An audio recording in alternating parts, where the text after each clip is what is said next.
Zote Nitori pati mati hati dova Taka kunges kati dova Siya vari teti Tori na yeti dova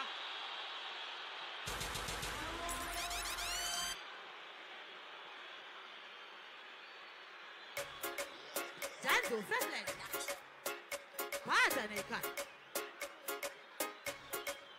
Diri bova murima moto mota ndipo dzima Ditori mwenje dinopeleka murima Bandi kuchidzira moto wanga uchadzima ndapena Zvimwe zvese zvakadzima ndikapisa nhasi ndichapisa mangwana Twembote verote ndichigara pamba Matodzi akapera Nese ndadhama ndakuda kuzira hope Ndakushereketa Itori mbiri yemandiriri ndova vase miri piri ndova siyane siriri ndorira kuti ngiriri ndototi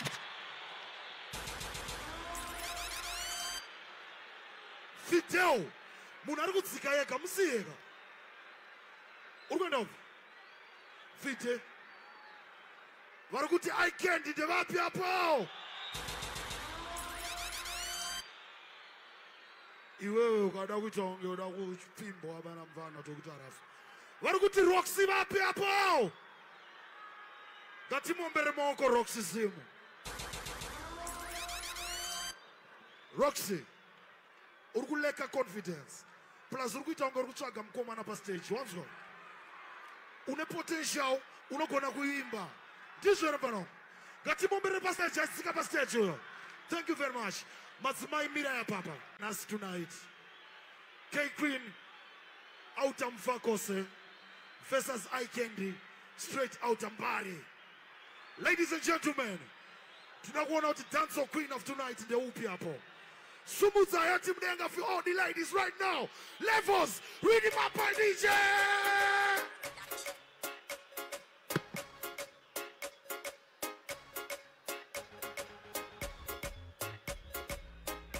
Mati Tony. Chomerenga kupaku 1 kusvika ku 10. Choenda here. Opaniroti 1. Atotanga ma 1. Nenge nagara ndakachogoka mgogan 2. Ndova buta mtu 2. Ndova kare vatoziva ndiri sikuru 3. Indofoni grigr. Itori ne mazimoto se patiri 4. Anditori mano 4. Ndinogona kungova apa mazingo 4. 5. Andina kumira paine. Ndinogona kuwa boy andina kuna 6.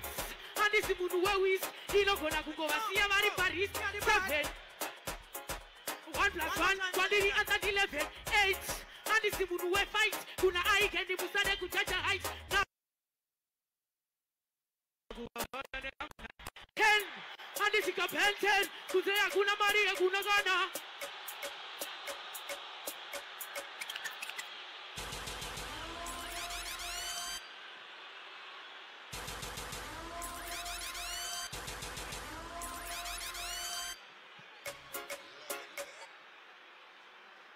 Zabera Anzina K Queen in the kanda mafumo pasi. Ladies and gentlemen, dancehall queen 2024 Siana inaye Madzimai.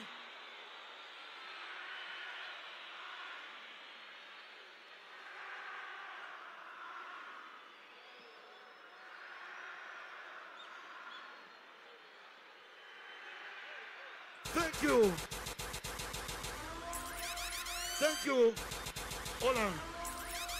I just want to say thank you to our promoter.